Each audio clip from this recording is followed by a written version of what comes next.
Páči sa? Čaute. Ahoj, ahoj, tak trošku nám predstav váš klub, federáciu. Wing Chun Kuen. Wing Chun vlastne je bojový systém, ktorý vznikol v Číne. Pôvodom je z kláštora Shaolin, tak všetky bojové umenia. Nechcem sa to nejak zaoberať históriou. V podstate máme školu, ktorá funguje založená ako federácia, je to federácia Wing Chun Kuen. Máme školu v Bratislave, 3 školy v Bratislave, máme jednu v Lozorne, jednu v Nitre. Takže teraz je nová pobočka otvorená v Nitre, takže všetkých pozývam aj v tomto meste.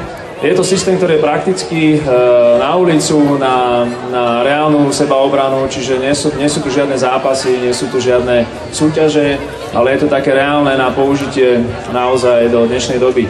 Takže budeme robiť nejaké ukážky, máme tu stán, kde sa môžete zastaviť, popýtať sa akékoľvek veci ohľadom tréningu, ohľadom školy, ohľadom bojové umenia, takže sme tu pre vás. Neviem, či mám správnu informáciu, vy tu dnes máte aj možnosť zakúpenia 30% zľavy na mesačný tréning. Áno, aj táto možnosť tu je. Dobre, spomínal si nejaké ukážky, predpokladám, že ich budete predvádzať tu vpredu. Áno. Môžeš aj dopredu povedať, o aké ukážky ide? Jedná sa o formy, to je sústava cvikov, techník.